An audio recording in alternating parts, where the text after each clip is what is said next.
So joining me along for the ride this afternoon on Sports Today is AFL.com.au journalist Cal Twomey. Hey, Cal. Good to be here, Laura. In an empty Marvel Stadium, they're doing the light show and a bit of preparation for tonight's game. Bit of a rare Saturday, isn't it, to have the doubleheader here at Marvel. One game done, one to come. But as you say, the story wasn't really the story today, was it, in Brisbane's win? So just been down at the Brisbane Lions press conference with Chris Fagan, and we're about to debrief that as well as chat all things footy this afternoon. Yeah, so look, we obviously asked Cam Rayner and Nate Caddy about it post-match. Cam Rayner's view was, oh yeah, everyone has a whiteboard. We've got that audio that we'll play shortly. I mean, I guess they do, but when one of those, when the whiteboard contains a player's strength as his partner's name, and that is in relation to Jackson Pryor, I'm not sure I quite agree with that. I think the problem for me is that this has obviously still been in view of someone who could take a photo of it, and the reports are that it's an Auskicker's parent. So it's in an area where you've got people of the public, not just internal football people, walking past. Yeah, that's right. I mean, the club was aware of this late yesterday. I know that because I was making the same phone calls and had received the same photo, and I know a lot of other media would have as well. It's no distinction around who did or didn't publish it. I mean, I think there's real storyline value to it, and we'll see that across the week as well. And the fallout, I think, will be significant in a lot of ways in terms of the reaction to it all.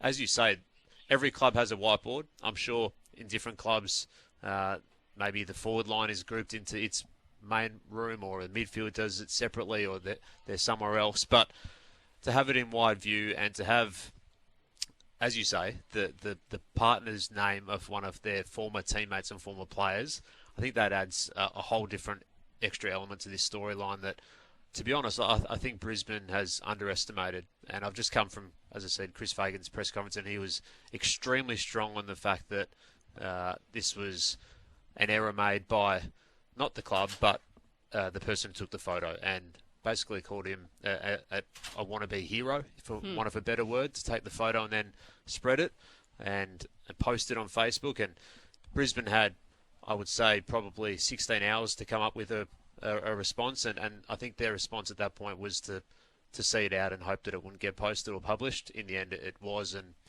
Essendon were clearly aware of it as well. Well, we want your thoughts on the Nick Theodosi open line, 133693. Nick Theodosi Prestige Cars. Their SUV and EV centre is full of new stock. Everyone should own a Prestige car at least once in a lifetime. I'm curious if our listeners think that this is a big deal, if they think it's just, you know, I heard Sam Doherty as part of our commentary team saying, you know, it's smug, but it's a bit of a joke and you can laugh it off. I'm just curious what our listeners think. Is it a bit of fun? Is it more harmful than that? If you are a team like Essendon where you are already down and out and you know that this is the strategy that other teams are employing, where they're labelling your players as being low in confidence. Ben Mackay had no strengths next to his name on that whiteboard. Hot-headed, temper, selfish for Zach Merritt. I mean, I don't think there's any issue with any of that. It's just that it was leaked. No, not even that. I think it's just. I think it's purely the Jackson Pryor one that has added. Partner. That has really made this storyline pop off, and will in the coming days as well. Because every player, including Brisbane's, they're high and mighty at the moment, as they should be after 2 premierships, and they're the best team in it. They've got as strong a list as anybody, but they have players with the strengths and weaknesses as well. So. I'd be shocked if Essendon didn't have something very, very similar. And I don't think anyone's taking any offence to those strengths and weaknesses. More so, I think, that the question will just be around the partner's reference. Well, let's take a listen to Chris Fagan now and what he was asked about in his press conference. What I'll probably say is I'm not going to comment about what was written on that whiteboard, because from our perspective, it's private information. Somebody illegally took photos of information that was on a whiteboard and then decided to make a hero of themselves and put it out in the public domain. All right, I reckon it's a little unfair when it's your workplace and it's what you do every day, and it's information that we keep internal, and we've been doing it for 9 years. We've been writing the strengths and vulnerabilities of opposition players up on a whiteboard. I'm not going to comment on isolated things that were written on it. I can promise you, though, that nothing was written up there that had that there was anything sinister in mind or degrading in mind at all. And that's where I'll stay with that. Do you feel the need to address it with Jackson as a former player and teammate? I spoke to Jackson out on the field after the game, as did a lot of our players, and had a bit of a laugh and a joke together. So, I'm happy for you to go and ask Jackson what he thinks.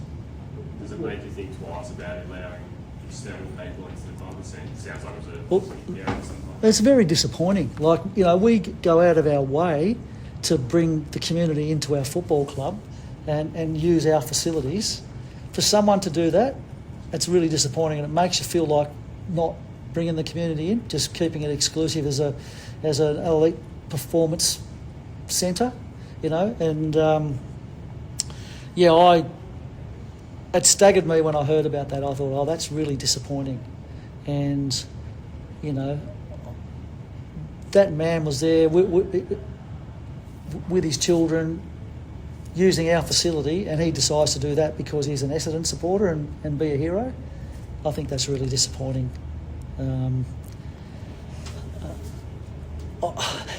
But I'll tell you what, we'll keep bringing the community in because we're a good footy club and that's how we go about things. But when things like that happen, it's just sort of, you go, oh, should we or shouldn't we? That idea of having you doing an analysis of opposition players has been something that we've been doing for 9 years. I learned it off Eddie Jones. I went to London and I spent a couple of days with him when he was coaching the English rugby union team, and in their lunchroom they had a whiteboard with all the opposition players' names up there, and players would go and write comments about strengths and weaknesses. And I thought, gee, that's a good idea. I've got a young group of players who don't know enough yet about the opposition that they're playing against. That's a good way to educate them. And we've been doing it ever since, and we've never had any trouble. And nobody's ever walked in and taken a photograph of it and put it out for everyone to have a look at. So, yeah, I'm just... It's poor behaviour on behalf of that person that came into the club and did it. And it shouldn't be out there in the public domain, because that was never the intention of it. But is it appropriate to have an opponent's girlfriend as a strength? As I said, I'm not going to comment on individual things that were written up on that board. Because it's a lot different to saying a player has low confidence or has issues with it. To something. I understand that, but remember that player played at our club, and the players all know him, and we know his partner as well, and there was nothing bad intended at all with that comment. Not at all. Zero. And it's disappointing that we're sitting in here talking about this after a game of football today. Honest to goodness. Private information. You guys wouldn't even know about it if that guy hadn't done what he did.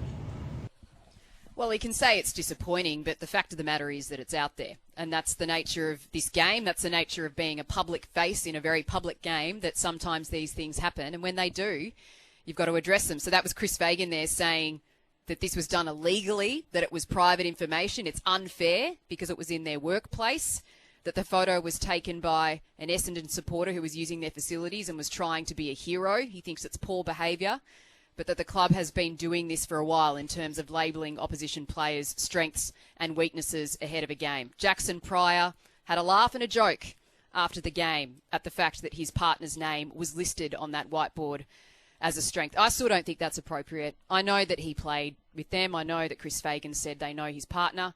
I still don't think that's appropriate. If you were her, I don't know how she'd be feeling, but I wouldn't want to be on a whiteboard at a footy club. I wouldn't. I don't know, Cal. I know that you think that's the sticking point in all of this as opposed to the fact that it got out, but I wouldn't want to be on a whiteboard at a footy club. No, that's absolutely fair enough. I completely understand that and agree that that's the bit that's the storyline now, isn't it? And he was pressed on that by Andrew Wu from The Age. There is a difference between talking about a player's jump or his speed and run and carry, or having no right foot, or having a temper, or having a hot head, or coughing the ball up under pressure, being athletic, being selfish, having the decision-making issues, but saying that one player's strength is his partner's name, regardless if malicious intent. I think it's ordinary, and I was surprised at the response in the press conference, to be honest. I'm looking forward to hearing what Brad Scott had to say. I don't think that Essendon will buy into it too much. I had to leave and jump up here, Laura, before Brad Scott entered his press conference, but I doubt they'll buy into it or let it fester too much, knowing that they, I'm sure, would also have whiteboards. Even a few years ago, they were the victim of a whiteboard gate themselves at one of the drafts. They were on an online Zoom and with all the other clubs and had their order behind them, behind their recruiting boss, which caught attention at the time. So not the first, won't be the last whiteboard to be a storyline in AFL, but there is that extra caveat to this one, I think. Well, look, we'll bring you Brad Scott's response. We'll get to your calls as well in a moment that are coming in on the Nick Theodosi open line, 133 693. Love to hear what your thoughts on this are, but first, here is Bombers coach Brad Scott. Well, my understanding is Brisbane have done that for 6, 7, 8 years. So that's nothing new. They do that for every team, I imagine. But I think it's a problem for them to deal with, not for us. I wouldn't want that coming out of our building. Yeah, I think, as I said, they do it for every opposition. So, it's a tough game, and it's sometimes a psychological game too. And that if that's what's identified about you, then if you're a competitor, you respond to it. Would that be something that most clubs and their weaknesses? Absolutely. Well, I would think so. We'd prefer a little more detail, maybe better handwriting. A little bit of mirth there at the end. The handwriting was hard to read in some cases. It was.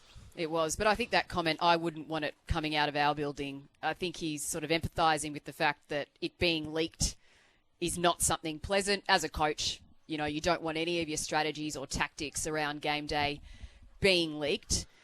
But like I said, I do still feel that there is an element of what was on that whiteboard that isn't appropriate, and maybe Jackson and his partner don't have a problem with it, and that's where we should leave it. Thanks very much, Tim, and thanks for your time, Cam. What do you think? Where is your weakness? Because that was a pretty comprehensive victory.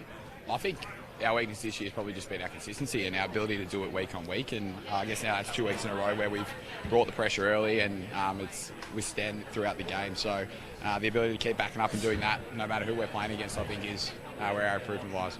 The talk of the AFL World pre-game was Whiteboard Gate, we've called it that, the leaked photo of your assessment of the Bombers team.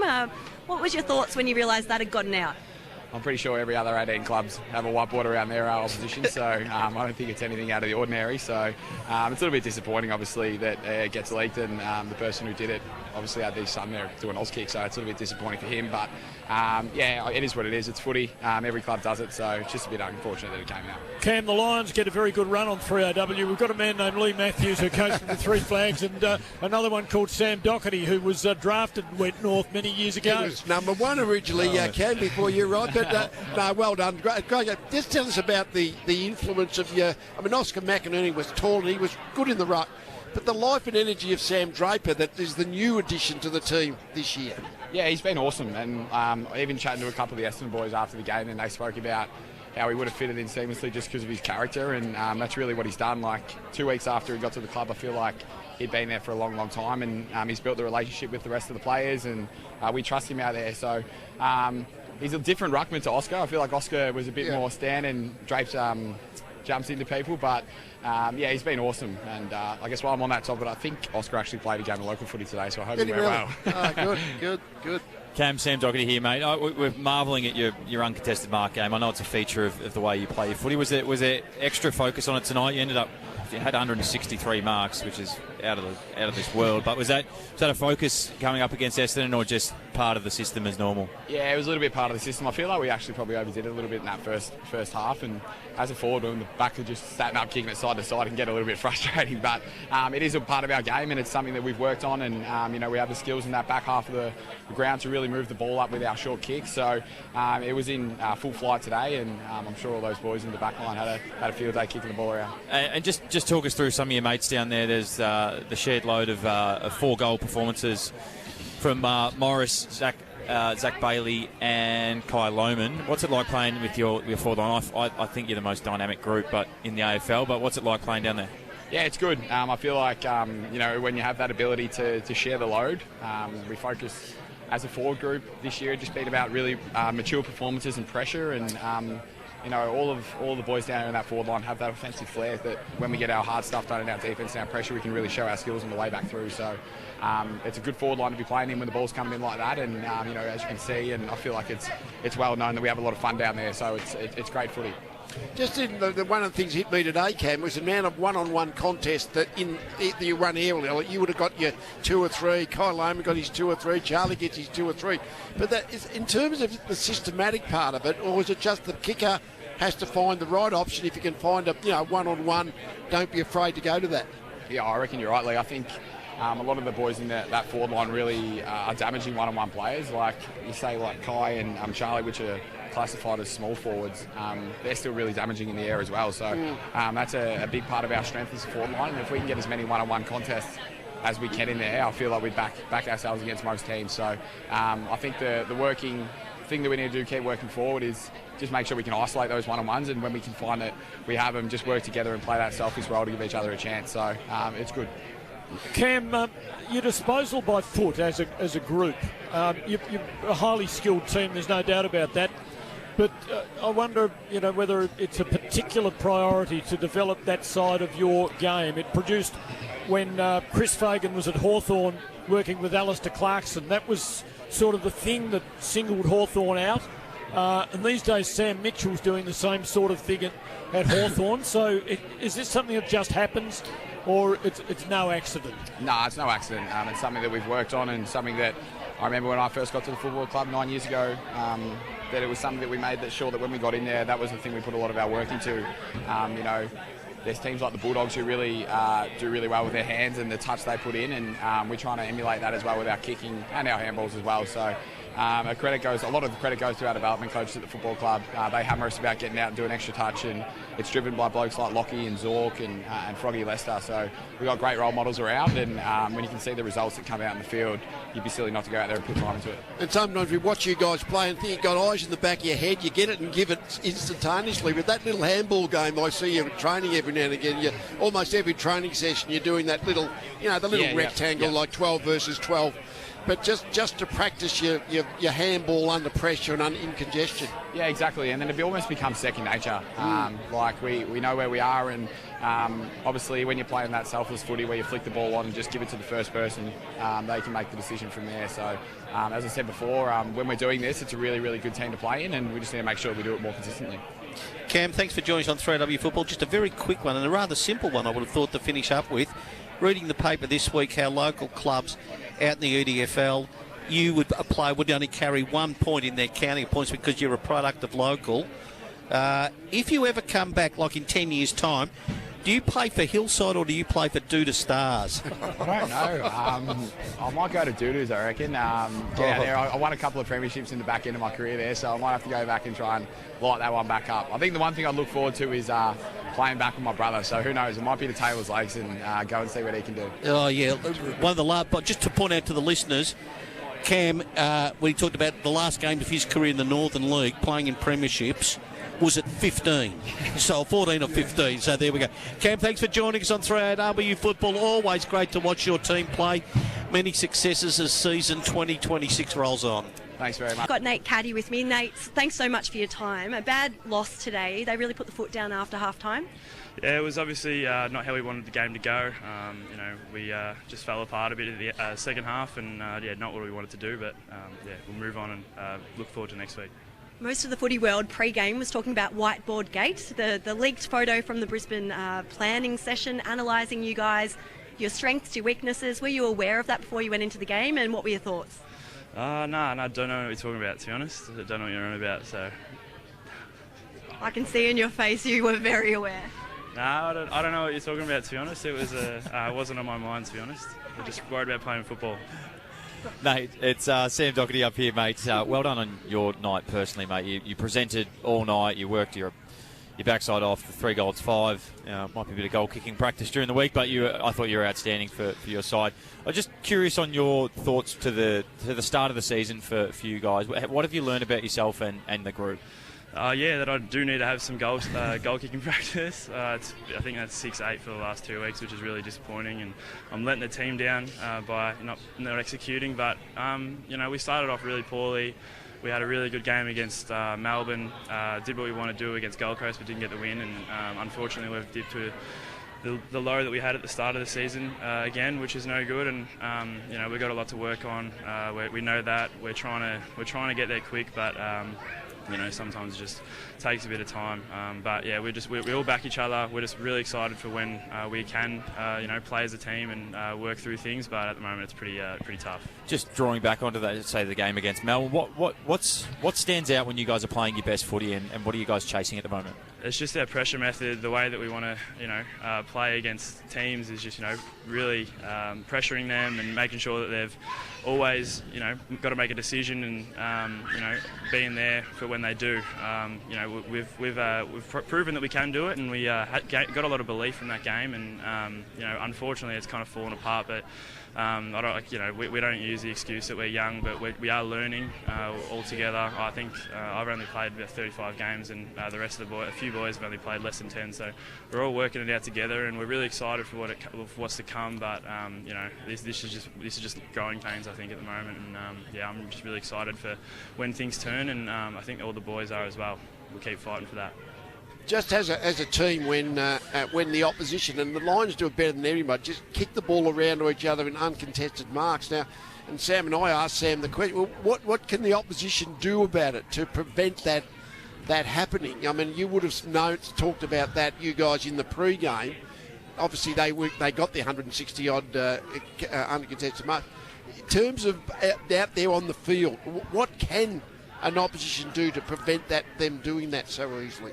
I think it's just being switched on, reaction time, making sure we're taking out the short ones. They're very good and showed today that they can, one up, one back, present it the kicker, take the short one, and then progress the ball. But we had a plan going into the game on how we were going to stop that, and unfortunately we couldn't get that going, and they really tore us apart with that. And that was it's probably one of the things that we'll review the hardest. We've really got to get better at that, because we keep showing that that's the way to beat us. And I think that we've got a lot to go, but once we learn that, we can start actually getting some time in possession, forward half turnovers, stuff like that. So at the moment it's tough, but especially on the front line, I feel like I'm defending 3 or 4, but it's just the way that teams challenge you, and when we're kind of out of whack, it's just too easy for them.